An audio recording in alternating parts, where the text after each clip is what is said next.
दोस्तों नमस्कार। हमारे YouTube चैनल पहलवान गुरुदीन ग्रुप ऑफ कॉलेज में आपका स्वागत है। पिछले वीडियो में हम सेल्स ऑर्गेनेल्स के बारे में अध्ययन कर चुके हैं। आज हम टिश्यू के बारे में अध्ययन करेंगे। What is tissue? टिश्यू क्या होता है? Tissue is the group of cell. कई कोशिकाओं के समूह को ऊतक कहते हैं। हमारे शरीर में जिस प्रकार हम सेल्स का एक स्ट्रक्चरल फॉर्मूला बता चुके हैं, उसी प्रकार टिश्यू में भी फॉलो होता है। जैसे कोशिका, कई कोशिकाओं से मिलकर जो संरचना बनती है उसको ऊतक कहते हैं। कई ऊतक मिलकर एक ऑर्गन का निर्माण करते हैं।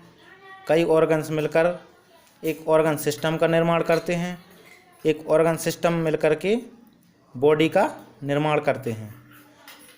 सेल्स की तरह ही इसका सिस्टम है, बट कई सेल्स जब मिलकर एक संरचना का निर्माण करते हैं तब टिश्यू बनता है।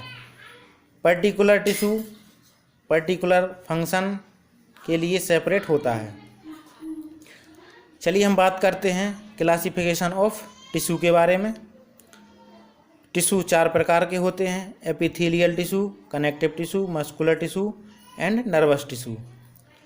एपिथेलियम टिश्यू को 2 भागों में डिवाइड किया गया है, simple and compound. Simple epithelium 4 प्रकार के होते हैं: squamous epithelium, columnar epithelium, cuboidal epithelium and ciliated.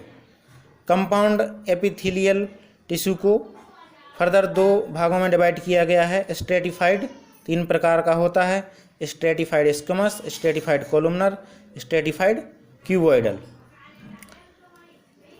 And next है कनेक्टिव टिश्यू। कनेक्टिव टिश्यू 3 प्रकार का होता है: loose connective tissue, dense connective tissue, specialised connective tissue. Loose connective tissue 2 भागों में डिवाइड किया गया है: areolar and adipose. Dense connective tissue 2 भागों में डिवाइड किया गया है: regular and irregular. Regular tissue further 2 भागों में डिवाइड किया गया है: white fibrous and एलोलास्टिक। Irregular white fibrous के बाद स्पेशलाइज्ड कनेक्टिव टिश्यू 5 भागों में डिवाइड किया गया है: skeletal, vascular, reticular, pigmented and mucoid connective tissue. Skeletal further 2 भागों में डिवाइड किया गया है: कार्टिलेज एंड बोन। कार्टिलेज को 3 भागों में डिवाइड किया गया है: hyaline cartilage, fibrous cartilage and calcified cartilage. Bones को 2 भागों में डिवाइड किया गया है: कॉम्पैक्ट एंड स्पंजी। वेस्कुलर में ब्लड एंड लिम्फ दोनों प्रकार के तरल आते हैं। अगला टाइप्स है reticular, pigmented and mucoid connective tissue. Third है मस्कुलर टिश्यू। मस्कुलर टिश्यू को 3 भागों में डिवाइड किया गया है: skeletal, smooth and cardiac. Next and last है नर्वस टिश्यू। नर्वस टिश्यू को 4 भाग में डिवाइड किया गया: neurons, neuroganglia, expendable cells, neurosecretory cells. Neurons को 2 भाग में डिवाइड किया गया है: cell body, neurites. Cell body को 4 भाग में डिवाइड किया गया है: non polar, unipolar, bipolar and multipolar. Neurites को 2 भाग में डिवाइड किया गया है: डेंड्राइट्स एंड एक्सॉन। दोस्तों अब हम अलग अलग टिश्यू को डिस्क्राइब करेंगे, उनके बारे में अध्ययन करेंगे। फर्स्ट है एपिथेलियल टिश्यू। एपिथेलियल टिश्यू का सेल बॉडी टाइटली पैक्ड होता है। एनिमल बॉडी के इंटरनल और एक्सटर्नल सरफेस को सुरक्षा प्रदान करता है। एपिथेलियल टिश्यू वाटर तथा न्यूट्रिएंट्स को एब्जॉर्ब करने में सहायता करता है तथा बेकार के पदार्थ को शरीर से बाहर निकालने में हेल्प करता है। यह शरीर के कई महत्वपूर्ण अंगों में पाया जाता है। Example: heart, liver, intestine and uterus. दोस्तों एपिथेलियल टिश्यू को हम 4 भागों में डिवाइड कर चुके हैं। फर्स्ट है simple epithelial tissue. Simple epithelial tissue भी 4 प्रकार का होता है। फर्स्ट है स्क्वैमस एपिथेलियल टिश्यू। यह टिश्यू बहुत ही थिन, फ्लैट तथा सिंगल लेयर का होता है। यह मेम्ब्रेन से स्मॉल मॉलिक्यूल को पास होने देता है। यह एल्वियोली, माउथ, ओसोफेगस तथा नोज में पाया जाता है।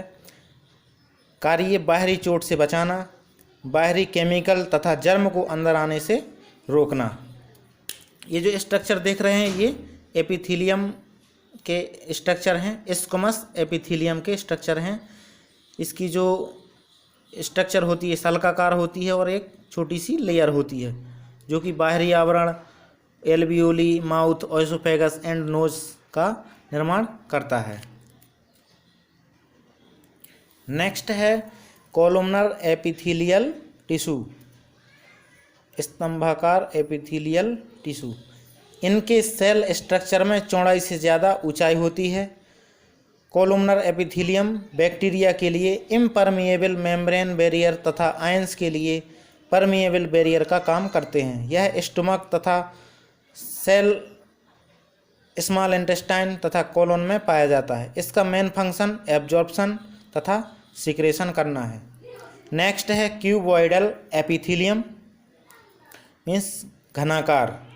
यह किडनी ट्यूब्यूल्स, थायराइड वेसिकल्स तथा glands, salivary gland and sweat gland में पाया जाता है। इसका मेन फंक्शन एब्जॉर्प्शन, एक्सक्रीशन तथा सीक्रेशन में हेल्प करना है और मैकेनिकल सपोर्ट करना होता है।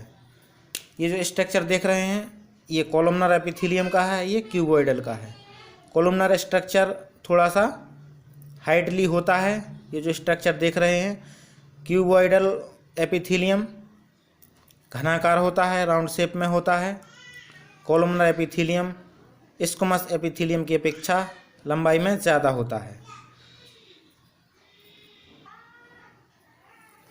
दोस्तों अब हम बात करते हैं 4th टाइप्स सिलिएटेड एपिथेलियम, जो कि रोएदार होते हैं। ये ऊतक ऐसी स्तंभाकार कोशिकाओं द्वारा निर्मित होते हैं जिनकी बाह्य सतह पर सिलिया या रोए पाए जाते हैं। ये सिलिया अपनी विशिष्ट गति द्वारा नलिकाओं में स्थित पदार्थ को एक ही दिशा में ढकेलते रहते हैं। इस प्रकार के ऊतक श्वास नलियों तथा गर्भाशय की नलियों में पाए जाते हैं। सेकेंड है कंपाउंड एपिथेलियम, जो कि एपिथेलियल टिश्यू का टाइप्स है। इस प्रकार के ऊतक में कोशिकाओं की कई परतें पाई जाती हैं। इनका मुख्य कार्य अपने नीचे स्थित संरचनाओं की सुरक्षा करना है। यह 2 प्रकार के होते हैं। फर्स्ट है स्ट्रेटिफाइड एपिथेलियम।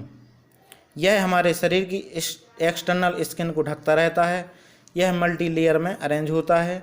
यह एपिथेलियल वाटर प्रूफ होता है तथा मैकेनिकल इंजरी का हाईली रेसिस्टेंस होता है। स्ट्रेटिफाइड एपिथेलियम माउथ स्किन में पाए जाते हैं। सेकंड है ट्रांजिशनल एपिथेलियम। यह नाशपाती के आकार तथा सिंगल एंड कंपाउंड एपिथेलियम के बीच का होता है। इसमें भी कोशिकाओं की कई परतें पाई जाती हैं। अपनी सतह, ऊपरी सतह घनाकार होती है, निचली सतह अंडाकार होती है। ये यूरेटर, यूरिनरी ब्लैडर तथा यूरेथ्रा में पाए जाते हैं। ये जो स्ट्रक्चर देख रहे हैं transitional epithelium and stratified epithelium का है। दोस्तों आज के लिए इतना ही।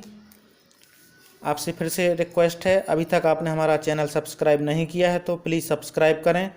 हमारे वीडियोज़ को सबसे पहले देखने के लिए बेल आइकन दबाएं, वीडियो को लाइक करें एवं शेयर करें। धन्यवाद।